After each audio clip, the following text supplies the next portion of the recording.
Hola chicos, ¿cómo están? Bueno, en el día de hoy vamos a seguir trabajando sobre descolonizaciones.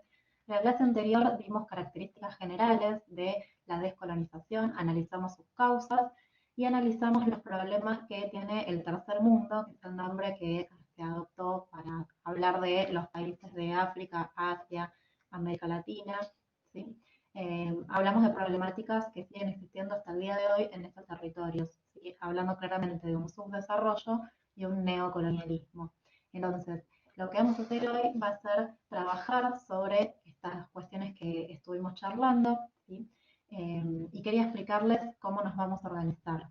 Yo les subí un documento donde es un resumen de lo que estuvimos hablando, ¿sí? Para que lean un poquito, es fundamental, es un PDF con una descripción de los hechos históricos que estuvimos hablando y obviamente tiene un poquito más de detalle, sobre todo porque va a hablar de descolonizaciones que nosotros dijimos que vamos a pasar por arriba, ¿sí?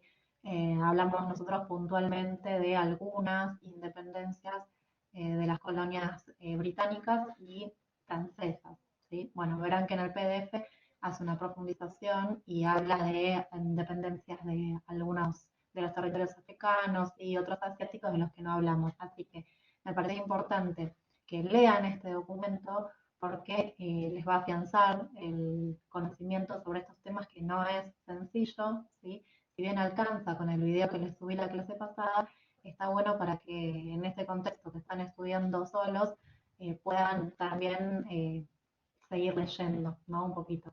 Esto les va a hacer muy bien, aparte de entender el tema, reafirmarlo a través de la lectura, ¿sí? Así que simplemente PDF es para que lean, ¿sí? Y lo van a comprender si antes miran la clase anterior. Entonces, cuando lean ese PDF, quiero que se concentren en lo que veníamos charlando, ¿sí? Como vemos acá, este es un resumen de lo que vimos y lo que vamos a ver hoy, ¿sí? Entonces, en este PDF, tengan en cuenta concentrarse en esto, ¿sí? En saber que cuando hablamos de las descolonizaciones, de los movimientos de independencia en Asia y África, habíamos distinguido dos grandes formas de independizarse, una de forma pacífica y otra de forma violenta. Y cuando hablamos de las formas pacíficas, las relacionamos con aquellas colonias, territorios que tenía Gran Bretaña, ¿sí? O vamos a entender un poquito más por qué Gran Bretaña decide adoptar la forma pacífica y no enfrentarse en una guerra contra estas colonias, ¿sí? Y por otro lado, Francia, que sí eligió, en la mayoría de los casos, ir por una guerra, ¿sí? Sobre todo lo hizo en las primeras etapas de la descolonización, después se da cuenta que ella no tiene más fuerzas y empieza a firmar tratados de paz y darlas de independencia a los territorios que le quedaban, ¿sí? Pero en un primer momento lo va a hacer de forma violenta a través de una guerra, ¿sí? Por eso habíamos analizado el caso de Vietnam y también está el caso de Argelia, que no vamos a dar mucho más detalles. Si lo quieren leer, lo tienen en ese archivo, en el PDF. Saber simplemente que se enfrentó a una guerra, ¿sí? Y que finalmente también va a terminar perdiendo esa guerra contra Argelia, ¿sí? Y Argelia va a lograr su independencia. Entonces, movimientos pacíficos los identificamos y analizamos el caso de la India, ¿sí? Con su partición entre India y Pakistán. Lo va a hacer lo mismo en las colonias africanas, también en su gran mayoría le eh, la libertad, la independencia a través de tratados, ¿sí? Y sobre todo esto lo puede hacer porque tiene una relación con los jefes locales, ¿sí? Los jefes locales africanos van a facilitar esta liberación pacífica, ¿sí? Esta buena relación con los jefes locales, a veces mismo por miedo, ¿sí? A lo que pudiera pasar, estos jefes decidieron tomar la vía pacífica y dialogar con Gran Bretaña, ¿sí? Así que de eso no vamos a hablar mucho más. También recordar, ¿sí? Que como tema fundamental de las descolonizaciones, los conflictos religiosos, ¿sí? Y acá analizamos el caso de India y Pakistán, donde el conflicto va a estar entre hindúes y musulmanes. Y después tenemos el caso de Israel-Palestina, que hoy van a seguir trabajando en este conflicto, que se da entre las religiones, en este caso musulmana, islámica y los judíos, ¿sí? Palestina musulmana contra Israel, el nuevo Estado judío y primer Estado judío del mundo, ¿sí? Entonces, hoy van a seguir leyendo sobre Israel y Palestina. Eh, Junto al PDF, yo les estoy subiendo una prueba que es simplemente unos ejercicios para que ustedes puedan afianzar esos conocimientos de los que estamos hablando. Es simplemente para eso, lo subí como prueba para que ustedes puedan ver automáticamente las autocorrecciones, ¿sí? Lo ideal es que ustedes vean el video de la clase pasada, vean el video de hoy, después pasen a la lectura del PDF, una lectura rápida porque va a ser sencillo con lo que ya veníamos hablando, y después de ver las clases más la lectura, puedan resolver esta prueba, ¿sí? Que es simplemente unos ejercicios para comprobar si ustedes vieron las clases, si leyeron, nada más que para eso, y van a tener mucho tiempo también para hacerlo tranquilos, ¿sí? Así que no se preocupen que no es una prueba, es simplemente práctica para afianzar estos conocimientos que son un poquito más complejos de los que veníamos hablando, ¿sí? Entonces, uno de los ejercicios que van a encontrar en esa prueba va a ser hacer una lectura de una noticia periodística que detalla muy bien el conflicto entre Israel y Palestina, ¿sí? O sea que lo van a profundizar mucho más el tema a partir de esa lectura, ¿sí? Recuerden que, o sea, se los recuerdo para cuando vayan a ese ejercicio, cómo se crea el Estado de Israel a partir de la intervención de la ONU, ¿sí? Que va a decidir dividir ese territorio de Palestina en dos por los conflictos religiosos, ¿sí? Entre Palestina y crear el Estado de Israel. Entonces, lo que sucedió fue que muchos territorios islámicos apoyaron a Palestina y empezaron una guerra contra el Estado de Israel. Sin embargo, el Estado de Israel va a ganarle muchos de esos conflictos, muchas de esas guerras que continúan hasta el día de hoy, ¿sí? Con Palestina, y va a ir avanzando y avanzando territorialmente más allá del límite que había establecido la ONU. ¿Sí? Entonces, ese es el conflicto que se da entre Israel y Palestina. Cuando lean, van a ver que continuamente habla de un grupo que es Hamas, ¿sí? Se los voy a escribir para que lo tengan en cuenta. Cuando habla del territorio de Hamas, ¿sí? Este, este es un grupo nacionalista que representa a los musulmanes, ¿sí? Cuando hablamos ahí del conflicto entre Israel y Palestina, van a leer que esta organización, Hamas, eh, hasta se está convirtiendo en una organización casi terrorista, ¿sí? O sea, ese sentimiento nacionalista que tiene esta organización quiere, su principal objetivo es conseguir que Palestina sea un Estado independiente y recuperar los territorios que tenía antes de la creación del territorio de Israel, ¿sí? Por eso es que una parte de este grupo Hamas se convirtió al terrorismo, ¿sí? Tiene esa vía de lucha para conseguir el reconocimiento del Estado de Palestina, ¿sí? Recuerden que, y van a leerlo en esta noticia, ya les había anticipado que actualmente la ONU reconoce al Estado de Israel, pero no reconoce que el territorio palestino sea un Estado, ¿sí? Entonces, en esa noticia vamos a leer un poquito más. ¿Por qué? ¿Sí? Porque el territorio de Palestina no es considerado un Estado al día de hoy, ¿sí? Bueno, ese es el conflicto principal. Hemos dicho que detrás de este conflicto religioso, obviamente hay intereses económicos. Este tema lo vimos en el video que les subí sobre el conflicto del canal de Suez, ¿sí? El canal de Suez había sido nacionalizado por Egipto, ¿sí? Y Egipto lo toma como territorio propio, pero en la época colonial, ¿sí? De Asia y África, quien había tenido el control del canal de Suez habría sido Gran Bretaña y Francia. Era un territorio donde compartían esta soberanía. ¿Por qué? Porque hay un recurso económico fundamental que es el petróleo, ¿sí? Entonces el canal de Suez era la vía única donde podía pasar el petróleo desde estas zonas productoras, ¿sí? Para transportarlas hacia el resto del mundo, ¿sí? Entonces, estos intereses económicos son fundamentales de entender, además del conflicto religioso, ¿sí? Entonces, repasando esto que dijimos, ahora sí vamos a hablar sobre las características generales de la descolonización africana, ¿sí? No vamos a decir mucho, simplemente me interesa acá hablar de una cuestión que les busco acá.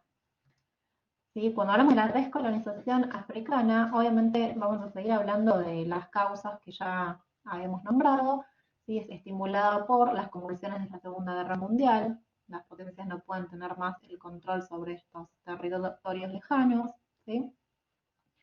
Y dice que la descolonización africana tomó el ejemplo de los movimientos de Oriente Próximo, a los movimientos islámicos que habíamos nombrado, ¿sí? Entonces toma el ejemplo de estos movimientos panarabistas y se va a dar en África un movimiento también de panafricanismo. Ya lo habíamos hablado, este pan como concepto referido a la unión, a la cooperación, a la solidaridad entre los territorios africanos o asiáticos, arábigos, islámicos, ¿sí? De acuerdo al grupo que se una para lograr la independencia.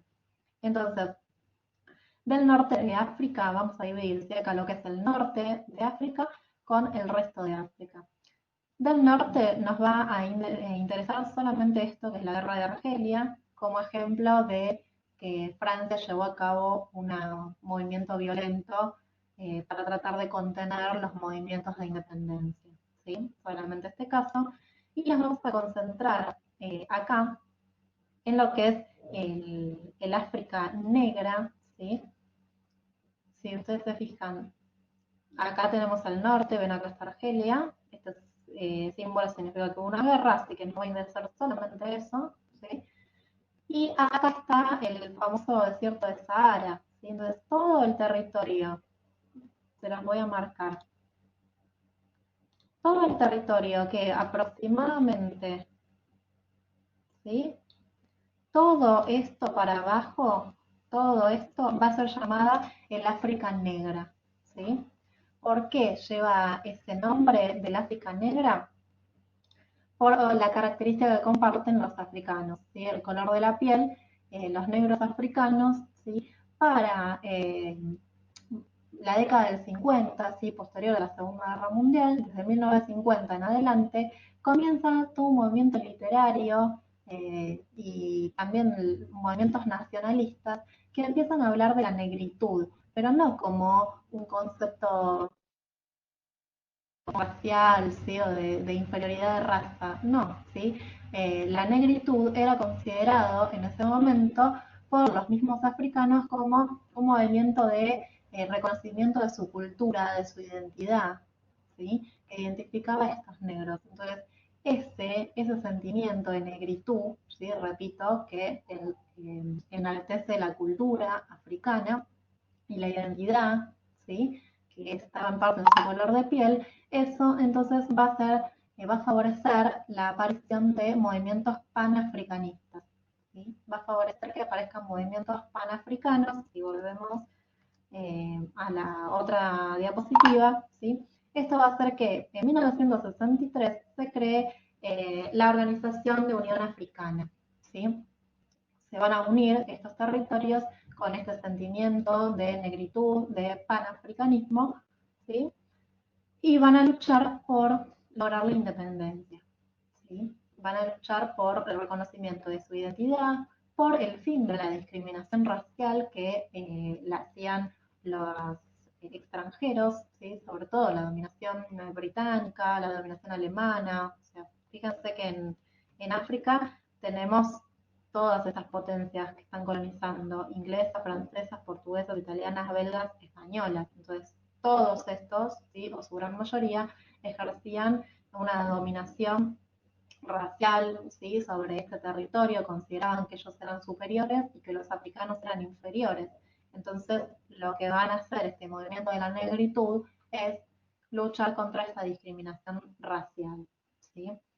Sin embargo, hubo otros teóricos que analizaron este movimiento de la negritud y dicen que en realidad este movimiento no servía, ¿sí? Para lograr la independencia. Fue simplemente una crítica, pero para que lo entiendan, uno de los que habló sobre, analizó la negritud, dice, supongamos, dice, que un tigre quiera cazar una presa, ¿sí? Dice, no va a basarse en una tigritud, ¿sí? No hay una tigritud que va a hacer que consiga la presa. No, dice el tigre, hace una acción, se abalanza sobre la presa, ¿sí? Y se la come, ¿sí? Así consigue. Entonces, ¿qué quería decir este autor o estas críticas? Dice, el movimiento de negritud se quedó en lo pacífico, ¿sí? Hacía movimientos, pancartas, muy parecido a lo que hacía Gandhi en la India, pero no tenía acciones concretas para lograr la independencia, ¿sí? Bueno, es simplemente una visión de lo que estaba pasando en África, ¿sí? Entonces, después acá leemos sobre África, sobre todo la África negra, que recuerden que es el territorio por debajo del Sahara. Los problemas ya los habíamos nombrado cuando hablamos de los problemas del tercer mundo. Hay fronteras artificiales, ¿sí? O sea, sigue la lucha entre hasta dónde llega un territorio y hasta dónde el otro. Hay pobreza y falta de infraestructura, y se dan regímenes dictatoriales y guerras civiles. Esto ya lo habíamos nombrado, ¿no? La evolución de esos dictadores como Gaddafi, ¿sí? Bien, entonces, esas serían las características de la descolonización africana. Y ahora, para cerrar, lo que me importa es entender este término, ¿sí? Recuerden que cuando nosotros hablamos del tercer mundo, ¿sí? Dijimos que los problemas que tiene este tercer mundo hasta el día de hoy son el subdesarrollo y el neocolonialismo, ¿sí? Estos dos problemas son fundamentales. El subdesarrollo está claro por estas características y el neocolonialismo, ¿sí? Habíamos dicho que tiene que ver con la dependencia actual, ¿sí? La dependencia que va a ser económica de las antiguas colonias hacia sus antiguas potencias colonizadoras. Es decir, si estamos hablando, por ejemplo, de Gran Bretaña, ¿sí? Podemos decir que las colonias que tenía, como el caso de la India, dejan de ser una colonia, se acaba la dominación política, pero siguen dependiendo económicamente de Gran Bretaña, de lo que había sido su potencia colonizadora, ¿sí? Entonces, es un problema que tienen, ¿sí? Ya no tienen una dependencia política, se gobiernan por sí mismos, lograron el derecho de autodeterminación de los pueblos, pero a nivel económico siguen dependiendo de estas potencias o siguen teniendo relaciones eh, basadas un poco en la explotación, ¿sí? Entonces, para entender este concepto, vamos a verlo con dos ejemplos concretos. Por ejemplo, este término, ¿sí? Francafrique, fue un término que se adoptó para hablar de la relación entre Francia y África. ¿Sí? Ven que el término se ve como una conjugación de estas dos palabras, Francia y África. ¿Sí? Francafrique, entonces, fue una palabra que se usó para hablar de la relación entre Francia y sus antiguas colonias. ¿Sí? Esta relación que se basa en lo económico. Francia sigue sacando recursos de África de una forma muy barata a través de contratos petroleros, contratos de trabajo muy baratos, ¿sí? Y por el otro lado, esto es muy importante, ¿sí? Porque sigue existiendo hasta el día de hoy, tenemos a la Commonwealth, que es una organización británica, ¿sí? La Commonwealth es en inglés, ¿sí? Significa, la traducción sería una mancomunidad de naciones, ¿sí? Entonces, perdón, esta organización, ¿sí? Que reúne a las antiguas colonias, ¿sí? Y a todas las que es la Gran Bretaña, lo que va a hacer es ser un ejemplo de neocolonialismo. ¿Sí? ¿Por qué? Porque cuando Inglaterra le da la independencia a sus antiguas colonias, le va a ofrecer formar parte de la Commonwealth, ¿sí? Esta mancomunidad de naciones eh, que son una cooperación económica, pero también se ve una cooperación política, ¿sí? Entonces, esta Commonwealth, como reunión de naciones a lo que es la Gran Bretaña, les va a favorecer económicamente, supuestamente, ¿sí? ¿Qué quiere decir esto? Por ejemplo, un país de la Commonwealth es Australia, ¿sí? Eh, si recuerdan la historia del año pasado, cuando nosotros queríamos que Gran Bretaña nos compre carne a nosotros, ¿sí? Se recuerdan el Tratado Roca-Runciman, Inglaterra va a decir que no lo puede hacer porque no formamos parte de la Commonwealth, ¿sí? Inglaterra le compraba, por ejemplo, carne a Australia, ¿sí? Entonces, pertenecer a la Commonwealth era tener estos beneficios por parte de Gran Bretaña, que Gran Bretaña le compre barato, obviamente, a estas colonias y no a otros países que no forman parte de esta unión mancomunada de naciones, ¿sí? Pero evidencia, ¿sí? Evidencia un neocolonialismo, porque va a sacar recursos muy baratos de todos los países que forman parte de la Commonwealth. Y actualmente son 54 países que forman parte de esta Commonwealth. eh, y a ver, se los voy a mostrar. Vamos a buscar un mapa. Bueno, si vemos acá un mapa de la Commonwealth, a ver si lo podemos ver más grande. Fíjense los países